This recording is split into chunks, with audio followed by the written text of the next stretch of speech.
And this is not an excuse, Blues fans. It really is an excuse. We did look jaded. Yeah, we did. They looked absolutely shattered, our teams. And what it's almost like a reverse of what we've been seeing all season. We've been tiring teams out in second halves. This was the reverse in this game. We looked the tired team.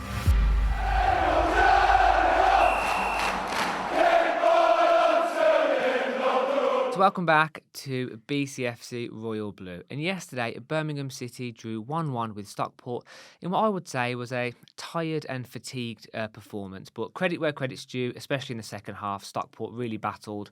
They made life very difficult for us. And I think in the end, it was a hard-fought point for the Blues. But it's not all bad. We're unbeaten in 10. We're still joint top of the table. But in this video, we're going to get into yesterday's game and results. Dad, Birmingham City 1, Stockport 1. What are your thoughts?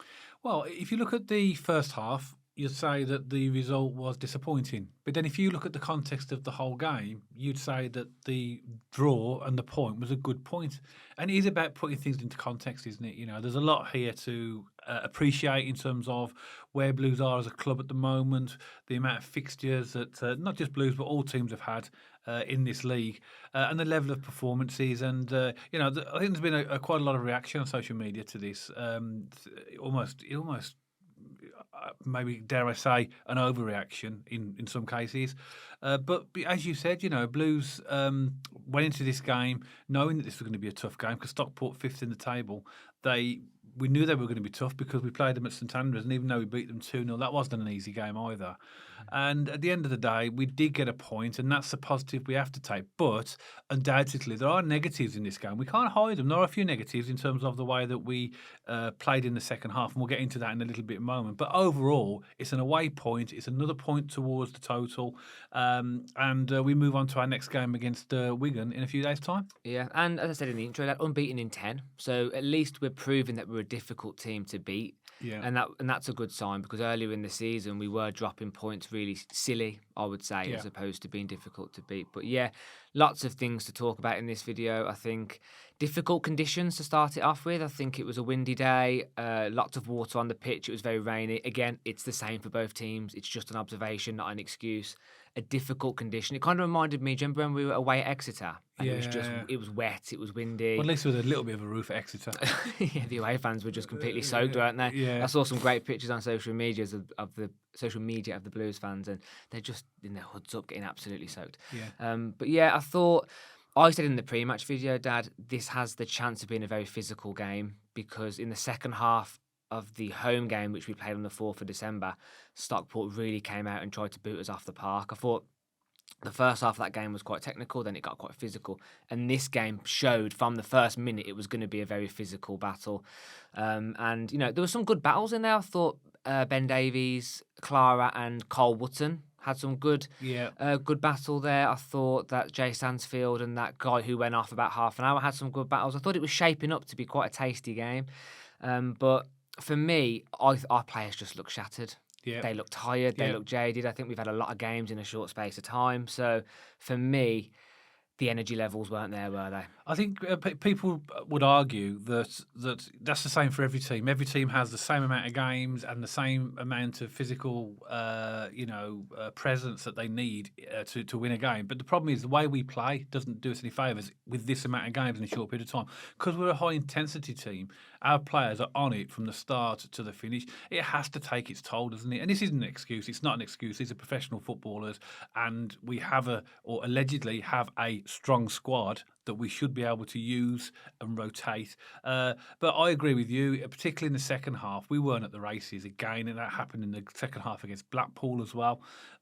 We just looked tired, and we didn't have the usual energy levels that we are used to seeing, aren't we, over the main season. In fact, actually, in this game, we had, what was the percentage? I know people don't like talking about percentage, but it's significant in this game. But in the first half, Stockport had 52% possession and we had 47%. And that was what it finished overall as well.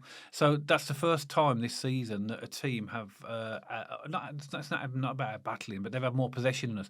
Now, I would say they did out-battle us, though. Well, yes, okay, fair enough. In the second half, especially. Absolutely in the second half.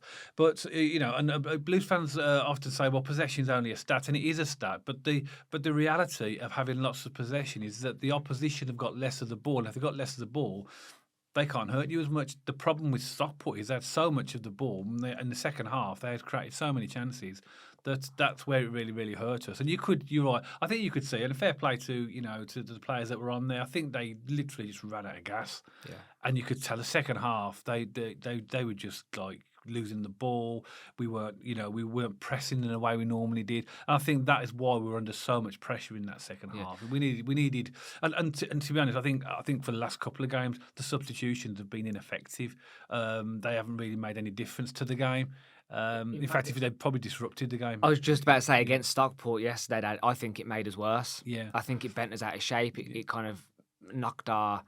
But you can see why Chris Davis tried to do that. He would have seen that the energy levels are dropping, so he's making the substitutions to try and bring a bit of fresh energy. It just didn't work, did it? No. And I think that's down to the players actually, because the players have got a job to do, and if they're there to bring in, because Ipswich did it last season, didn't they?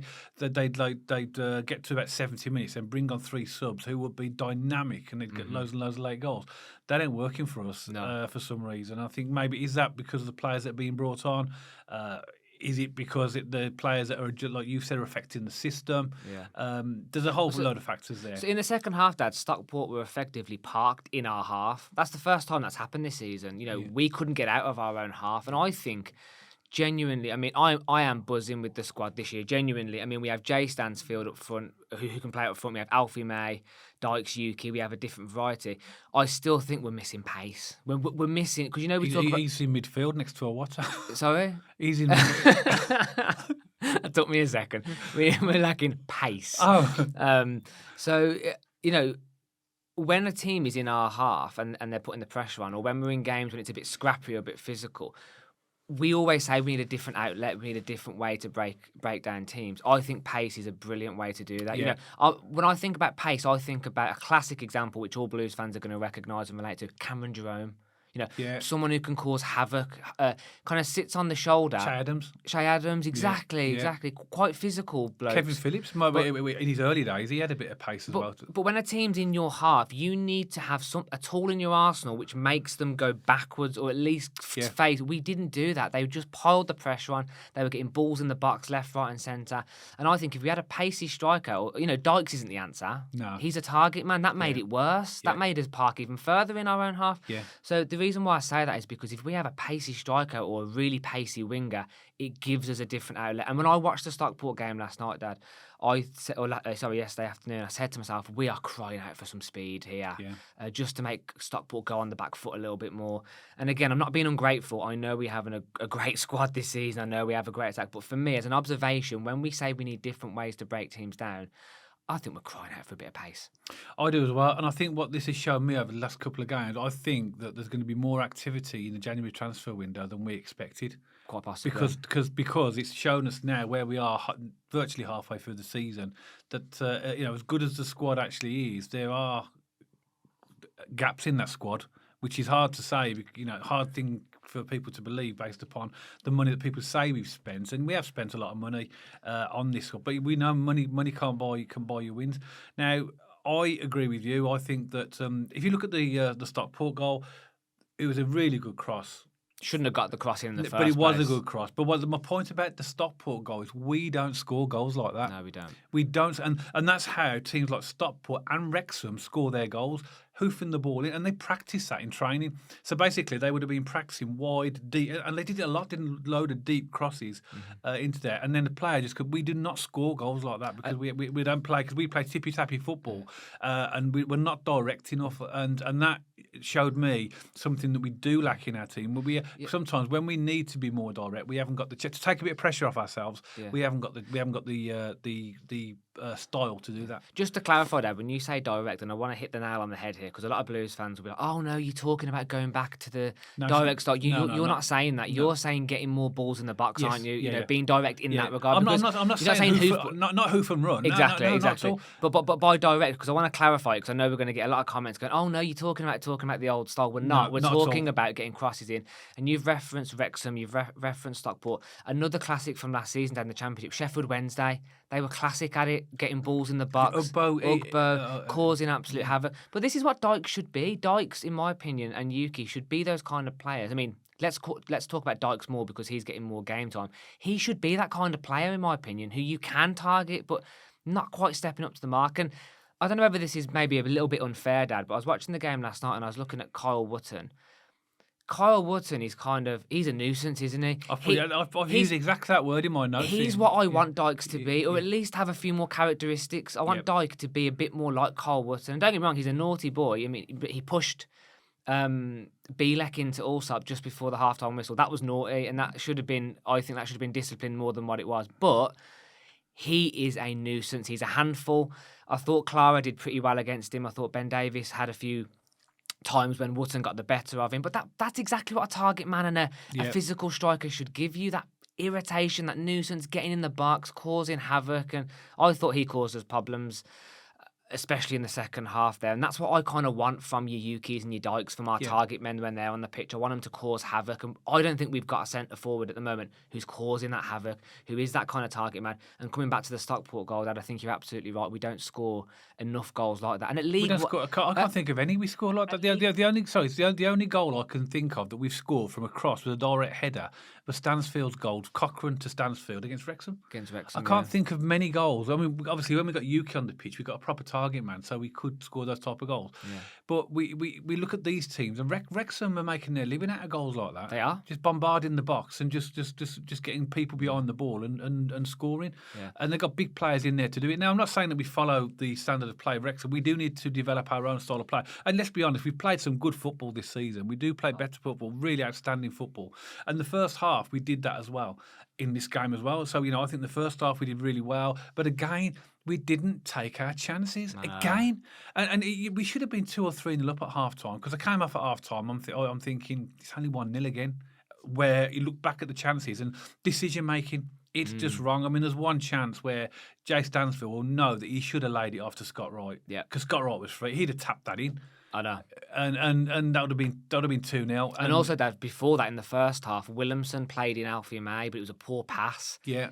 If he'd have put a less speed on it, it would have opened up the goal. But the way Williamson passed it was it compressed the goal, so it made it more difficult for Alfie May. He could have teed that up to put it on a plate for Alfie May. Really poor pass in the end, and we miss another chance. And I agree, Dad, we should have gone in at half time, 2 or 3 up. However, take nothing away from Stockport, by the way, in the second half. They fully deserved that point. But we should have been away, shouldn't we? That's the point. By going in at half-time, only 1-0, they're in the dressing room thinking, hang on a sec, this is only 1-0. They got something to really go at and to really fight. And we knew they were going to do that because they did that at St.Andrews. They came at us.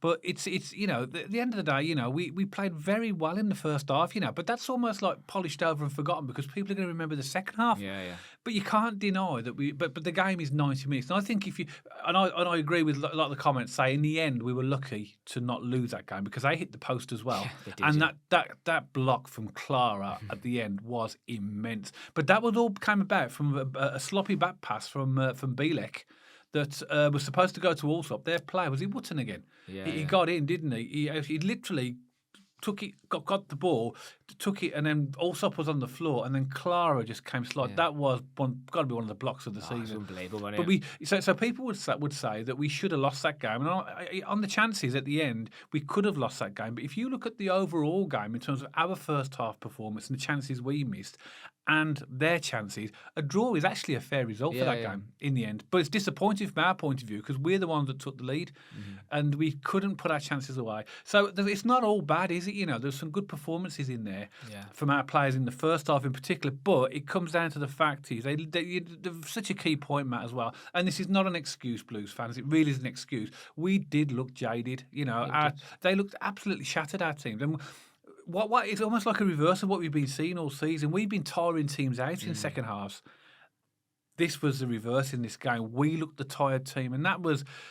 You're just waiting for the referee to blow the whistle because you think these players just need. They must be. I bet they must have 2 days worth of sleep now. They're so tired. But we got Wigan in 3 days' time. And it's interesting about. We're going to do a pre-match video on that shortly. It'd be interesting to see what the team selection is here. But I don't know what you think, Matt. But I thought in the starting lineup, he brought Cochrane and Ben Davies and Stano back into the team, and he had Yuki back on the bench, and actually Scott Wright back on the bench for Yep. the first time in 2 months. I thought Scott Wright looked like a player when he came on, that was just coming back. Unfit. Yeah, he didn't look at the races. I mean, if we're going to be brutally honest, Dad, that goal, don't get me wrong, again, take nothing away from Stockport, but that cross should never have been allowed to get into the box. I mean, if you look at it back, it's not that the ball, sometimes balls get in the box, that's football, but just look at the effort from Scott Wright. He looked like a player coming back from injury who didn't have that intensity to close his man down. And again, I'm not scapegoating. We didn't lose this game because of Scott Wright. I'm just making a point that he should have done better there. And Cochrane also. It's a difficult one because I was a left back, and those balls are really tricky because you're defending the back post and you've also got a man to keep an eye on. But he should be stronger there. He should be stronger. And again, no scapegoating, just an observation. So for their goal, I thought, from a Stockport point of view, you'd be happy with that. From a Blues perspective, I think that was a really poor goal to concede. They are tough to defend. But again, they're the things that teams like Stockport will do in training, 100%. is lumping high balls in. You got to do better. And the thing about Cochrane with that as well is that the ball's actually behind him because he's running towards the goal. So he's not really that aware of the defender behind him. And you could tell. When that goal went in, he was on the floor, banging the floor. He was frustrated with himself. Yeah. But it was a goal that was a really poor goal to concede, to be fair. But that's the way that teams like Stockport will score their goals against us. Yeah. Having said that, though, you do have to give credit to Stockport, and you can't deny that that they played very, very well in that second half. Partly because they pressed us and put the energy into us, and partly because we were so poor. We've not been outplayed like that in a half that I can remember, actually. Not to that amount of pressure. So fair play to them, but we do need to find solutions quickly because these games aren't going to get any easier. I often feel that I'm using hyperbole here, but I often feel we're often the victim of our own demise. Like, we give teams chances, we don't finish our own, we have poor decision making, sometimes we're a little bit sloppy. We always gift teams chances. And I noticed yesterday, Dad, you can tell when we're fatigued because we played out from the back 3 or 4 times and we basically gifted Stockport the ball straight back. Yep. That isn't usually like us, especially now we've ironed those problems out. At the start of the season, you expected it a little bit more, but we haven't done that for many, many weeks. And you could tell when we were being sloppy, playing out from the back. Allsop had a couple of sloppy moments. Iwata had a couple of sloppy moments. Iwata, my word. I'm going to have to stop doing that. Iwata. And even the centre halves as well. So, I'm just reiterating the point that you could tell we were tired because we had extra moments of sloppiness and gifted Stockport the ball a little bit more than we usually would, didn't we? We did, and we had, like I say in the beginning, Taylor Gardner-Hickman at the very beginning should have got when he went through. He was 1-on-1 with the goalkeeper. He should have scored, and as it happened, the ball broke. And it was a good finish by Alfie May. To be honest, it was a very good finish. Just outside the box, left foot, just into the stick him in the 9. Yeah, exactly. So that was good, and we had other chances as well. And in the first half, the work rate was really good from Blues. We pressed and we played our usual game. So we looked like ourselves in the first half. And then obviously, tired legs, second half comes out. They've got the impetus coming forward because they're the home team. They're always going to come at us. And one positive thing you will say about that game is we did only concede 1 goal. And I mean, that might sound stupid because that cost us 2 points. But we defending okay, our defending shown to be good. We're not conceding many goals at all. That's only the second goal we've conceded in about 7 games, isn't it? Yeah, something like that. Yeah. So it's in the league. Defending wise, it's absolutely positive, but we can't keep putting our defence on. Or not just defence, the whole team that defends. But we can't keep putting ourselves under that much pressure because teams will eventually break us down and score because it really tests us as well. As you say, we had chances in 26 minutes. A great ball across the box from Alfie May as well. Alfie May went down the right, crossed it across the, and there's nobody there. I know, that was so frustrating. Nobody there, and if anything, it should have been him. Because he's a number 9, isn't he? But he got into that position, crossed it, trickled across the box, nobody in. And then 42nd minute, Williamson broke to May, and that's the one you're talking about that went through to save by the goalkeeper. So we had some great chances in the first half, but we just couldn't get, as always, that second goal, which would have made such an amazing difference. But we only had 48% possession, which again, the point I'm making about that is that it's less. A lot less, the lowest we've had all season as well. On the stats, we had a total of 6 shots, 3 on target, 2 off target, and 1 blocked. And Stockport had 17 shots, 5 on target, which isn't a surprise because they did bombard us in the second half, didn't they? So, but you've got to stop the supply, though, Dad. That we knew, I could see after about 50 minutes what that second half was going to be. It was going to be balls in the box. We said it was going to be a physical battle, and they're good out wide. what did we see? We saw a physical battle, and they were just getting balls in the box. We knew this was going to happen to some extent. It's the Stockport way, and to be fair as well, that wasn't a full strength Stockport team. They had quite a few injuries. Yeah. I don't want to say half string. I don't want to be that dramatic, but they were definitely missing a few key players. And for me, yeah, I mean, I've been so impressed this second half of the first bit of the season with I think I've used the word tenacity in our battle. I've been really proud of the boys that in the past few games, they have raised their standards in the battle and the fight and the getting stuck in. And that wasn't there against Stockport, which was disappointing. But I think, again, it's not an excuse. It plays into that level of fatigue, doesn't it? That they just didn't have anything left in the tank to really give it. But yeah, I mean, fair play to Stockport. I think the second half definitely... they were the better side. But again, arguably in the first half, Dad, we were the better side. So again, now we're actually talking it through. We do this a lot, don't we, Dad? We kind of treat this podcast like a bit like a therapy session. I think a point possibly was evenly split, actually, when you think about pure chances. But I think over the course of the second half, it's easy to say it was a hard-fought point in the end, weren't it? Because it was a battle. It was a hard-fought point, and that's the whole thing. If you look at the game as a whole, a draw is the right result because we had some very good chances in the first half that we should have been 2-3-0 up, as we've said in loads of games this season, but we weren't, and they came back at us. So a draw was a fair result. It's just the way that they came at us in that second half. And people can remember the second half, and then the only other argument is why. Why are they allowed to do that? Because it's all right saying Stockport were good, and they were good, but we still allowed them to do that. Yeah. So if we're as good as we say we are, why are we allowing them to do that? Because clearly something's wrong in either the level of the current level of the fitness of the players, because they are professional players, but we have got a squad. And if you say, okay, if the players that are being picked are not at the levels of what our best team are, then there's something wrong in the players. Yeah, because to me, Dad, it seems like there's a trust, a bit of a disconnect of trust between... I say trust, I mean, take that with a pinch of salt. I'm not talking about any conspiracy here. I'm talking about Davies arguably not trusting the fringe players enough to come in on that rotation, because I think people should be shifted round.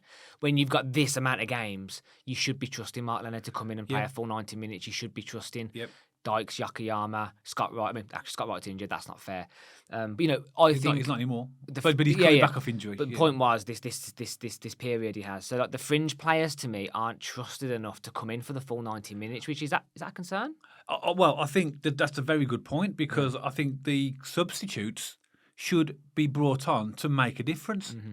Not to just provide extra legs, because that's what we're doing at the moment. But you can see that Chris Davies, I mean, some of the substitutions, people would say, well, why are you replacing Stano with Harris?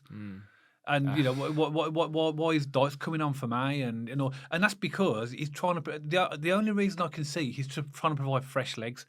That's all. He's just saying, well, that player's really, really tired. I need to bring on some fresh legs. It's not that, we want to sort of, we need more dynamism on the right, or we need more pace up front. It's literally replacing bodies for bodies, and this is where our problem is. So maybe our squad isn't as strong as we think. Yeah, maybe. Maybe there's a good core first 11, 12, 13, 14, 15 that we could possibly, but there's some definite gaps in there.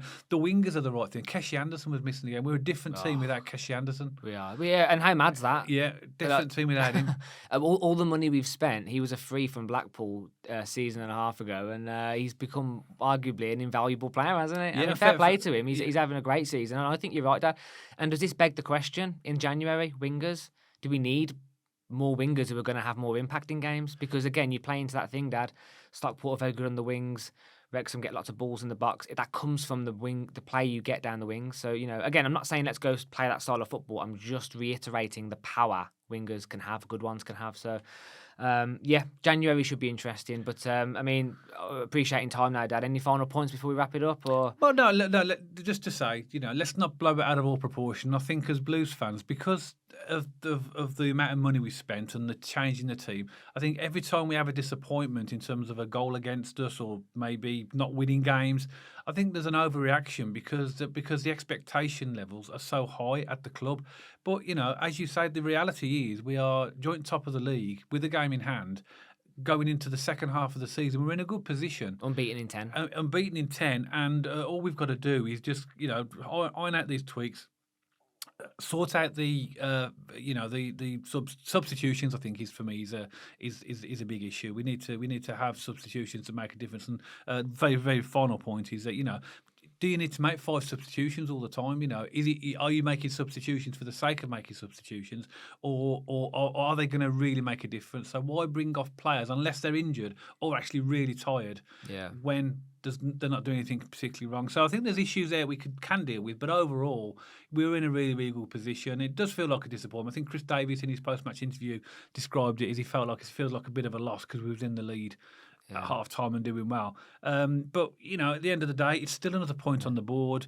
We're near the top, and you know, we're in a decent place to move forward. I wonder that psychologically here. I wonder what would have happened if that game was reversed. So let's say Stockport had the good first half and then Blues had the good second half and Stockport went 1-up and then we equalised 1-1. The narrative would have been completely shifted, wouldn't it? It would have.